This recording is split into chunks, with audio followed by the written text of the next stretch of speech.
श्रीगुरुभ्यो नमः। हरि ओम। श्री महागणाधिपतये नमः। श्री महासरस्वत्यै नमः। श्रीगुरुभ्यो नमः। हरि ओम। यत्कर्ता जगतां भर्ता संहर्ता महसां निधिः प्रणमामि तमादित्यं बहिरन्तस्तमोपगमोत्। యక్కర్త జగత్తు మొత్తానికి కర్త, అందరినీ రక్షించేవాడు, అందరికీ నిధి, ఏది ఏం కావాలి ఇచ్చేవాడు, అందరినీ సంరక్షించేవాడు భగవంతుడు. ఎవరా భగవంతుడు? సూర్య భగవానుడు. దేవుడు ఉన్నాడా లేడా అనే అనుమానం చాలా మందికి వస్తుంది. నా దేవుడు వేరు, నీ దేవుడు వేరు, ఇంకోటి దేవుడు వేరు అనుకుంటారు. కానీ అందరికీ కనపడే దేవుడు ఎవరు? సూర్య భగవానుడు. అందరికీ కనిపించే దేవుడు సూర్య భగవానుడు. అటువంటి సూర్య భగవానుడు ఆయన లేకపోతే ఏమీ జరిగేది లేదు. అటువంటి సూర్య భగవానుడి వల్ల ఎండ కాస్తుంది, వర్షం కురుస్తుంది, చెట్లు పెరుగుతున్నాయి, పంటలు పడుతున్నాయి, తినటానికి ఆహారం వస్తుంది. అన్నీ ఆ సూర్యుడు భగవానుడి వల్ల వస్తున్నాయి. దేవుడు ఉన్నాడు అని నమ్మటానికి ప్రపంచ దేశాలన్నిటికీ ఒక్కడే సూర్యుడు.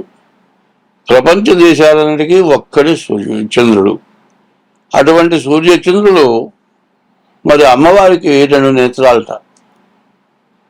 మరి ఆది పరాశక్తికి నేత్రాలు 2. ఆ నేత్రాలు సూర్య చంద్రుడు. అటువంటి నేత్రాలు మన అందరినీ సంరక్షిస్తున్నాయి. కాబట్టి అటువంటి అందరికీ కనపడేటువంటి భగవంతుడికి నమస్కారం చేసి 2026 సంవత్సరం ఆగస్టు నెల 8వ రాశి వృశ్చిక రాశి. ఈ వృశ్చిక రాశి కూడా పూర్తిగా బాగాలేదు. గురువు ఒక్కడు, రవి శుక్రుడు, ఈ 3 గ్రహాలు తప్పితే ఏ గ్రహాలు పూర్తిగా బాగాలేవు. అయితే ఈ రాశికి కుజాష్టమ దోషం. కుజుడు అష్టమంలో పడ్డాడు. ఎప్పుడైతే కుజుడు అష్టమంలో పడ్డాడో అనారోగ్యాలు, వ్యాధులు, కుటుంబంలో రకరకాలైన వ్యాధుల వల్ల విపరీతమైన ఖర్చులు రావడానికి బాగా అవకాశం ఉంది. కాబట్టి ఈ రాశి వాళ్ళు ఏం చేయాలి? ముందుగా డేట్ ఆఫ్ బర్త్ ద్వారా జాతకం చూపించుకోవడం చాలా అవసరం. ఇది మీరు చేయని పక్షంలో మీరు చాలా ఇబ్బంది పడతారు. రాహుకేతువుల మధ్య గ్రహాలు పడ్డాయి. రాహుకేతువుల మధ్యలో గ్రహాలు పడితే మీరు చేసే ప్రతి పని కూడా మీకు ఎదురు తిరుగుతుంది.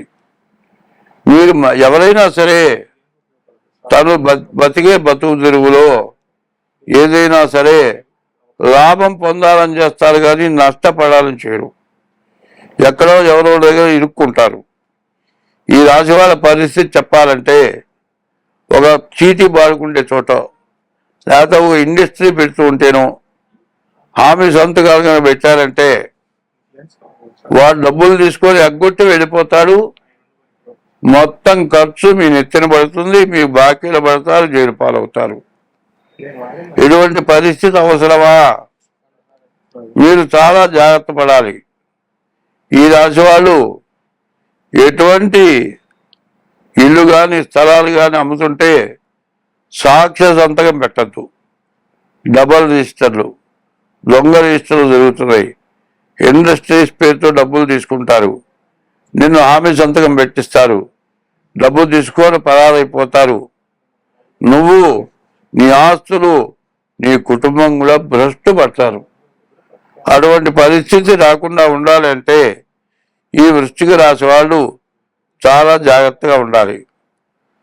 ఇప్పుడు ఉప్పు కారం వేసుకొని తిన్నా పర్వాలేదు, కానీ అధికమైన ఆదాయం, విపరీతమైన డబ్బులు వస్తాయి అని ఆశపడటం మాత్రం మంచిది కాదు.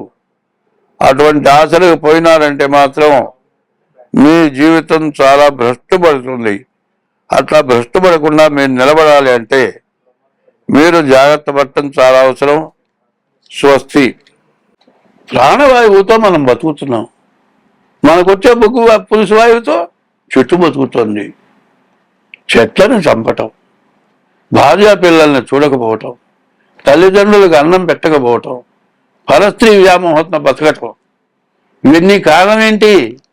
ఇవన్నీ ఎవరు చేసుకున్న పాపం? మీరు చేసుకున్న పాపం మీరు అనుభవిస్తున్నారు. ఒకప్పుడు విదేశాల్లో లిమిటేషన్ మ్యారేజ్, రిజిస్టర్ మ్యారేజ్ 2 ఏళ్ళు 3 ఏళ్ళు 4 ఏళ్ళు చేసుకుంటారు. ఇక తర్వాత ఎవరిదారు వాళ్ళది. ఆ పిల్లల్ని ప్రభుత్వానికి ఒప్పచెబుతారు. వాడి తండ్రి ఎవరో తల్లి ఎవరో తెలియదు. వృద్ధాప్యం వచ్చిన తర్వాత వాడి గతి ఏందో వాడికి తెలియదు. ఇట్లాంటి పరిస్థితులు వస్తున్నాయి. తర్వాత కుంభం, మీనం, మేషం, వృషభ రాశుల వరకు కూడా ఏలినాటి శని రాబోతోంది. కాబట్టి ఇప్పుడు చెప్పినవన్నీ కూడా మీకు వర్తిస్తాయి. కాబట్టి మీరు ఎంత జాగ్రత్త పడితే అంత సుఖపడతారు, అంత సంతోషపడతారు. దీన్ని మీరు బాగా గుర్తుపెట్టుకోవాల్సిన అవసరం ఉంది. అందరం బాగుంటాలని అనుకున్నట్లయితే ముందు నేను చెప్పినవి బాగా గుర్తుపెట్టుకోండి. మన అనాది ధర్మం ఏమిటంటే భర్తకి భార్య దైవం, భార్యకి భర్త దైవం అనే ఉద్దేశం కనుక ఉంటే నీ చూపు ఇంకో దాని మీదకి పోదు. ఇంటికి వెళ్ళిన గృహస్థు గృహిణి, ఇల్లు అధికారవులు లక్ష్మి భార్య. నువ్వు ఎంతలా ఇల్లు కట్టినా ఆ ఇంటి అధికారి భార్య. ఎప్పుడు కూడా భర్తలో సగం పంచుకునేది భార్య. మరి భార్యతో నువ్వు సక్రమంగా ఉండాలి. కలకంటి గంట కన్నీరు లెక్కిన సిరి ఇంట నిలువ నేరదు సుమతి. భార్యని ఎవడైతే 24 గంటలు వేధించి తిట్టి తన్ని వేధిస్తాడో ఆ ఇంట్లో లక్ష్మి అంటూ నిలవదు. అయితే భార్య కూడా విపరీతమైన కోరికలు ఉండకూడదు. మన కుటుంబానికి తగిన బాధ్యత నీ యందు ఉంటే, నీ పిల్లల మీద, నీ భర్త మీద, అత్తమామల మీద నీకు బాధ్యతలు ఉంటే ఎట్లా ఉంటావు? మంగళసూత్రం ఉంటే చాలు, అందరూ బాగుండాలి, వాళ్ళ తర్వాత నేను బాగుండాలి అంటే కిలో బంగారం కావాలని కోరుకోరు. ఎవరి కోరికలు వాళ్ళకి సక్రమంగా ఉంటే అన్నీ బాగుంటాయి. కాబట్టి ఇప్పుడు చెప్పింది ముఖ్యంగా ముందు వేయని పెద్దానికి. ఇది వేస్తే అందరూ జ్ఞానం కలిగి బతకటానికి అవకాశం ఉంది. కారణం ఏంటంటే రోడ్డు మీదకి వెళ్తే హోటల్ ముందు ఎవరు జనం ఉంటుందా, బ్యాంకీ ముందు ఎవరు జనం ఉంటుందా, బ్రాందీ షాపుల ముందు రాత్రి 12 అయినా 1 గంట అయినా జనం విపరీతంగా ఉంటున్నారు. ఇది ఎందుకు ఇట్లా అవుతోంది అంటే అనవసరమైన కష్టాలు తెచ్చిపెట్టుకొని అవి తీర్చుకోలేక రాత్రిపూట తాగి నిద్ర పట్టక ఇంకో కొత్త అలవాటు చేసుకొని కిడ్నీలు పోగొట్టుకొని లివర్లు పోగొట్టుకొని హార్ట్ అటాక్ తెచ్చుకొని ప్రాణాలు ప్రాణానికి తెచ్చుకుంటున్నారు.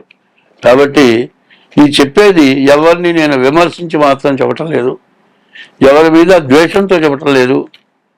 మన ధర్మాన్ని మనం విస్మరించాము, మన ధర్మాన్ని మనం రక్షించుకోవాల్సిన అవసరం ఉంది. కాబట్టి ఇది తప్పనిసరిగా అవలంబించండి. అయితే నేను చెప్పేది అందరి మంచి కోరి చెబుతున్నా కానీ ఎవరిని ఉద్దేశించి చెప్పడం లేదు. స్వస్తి.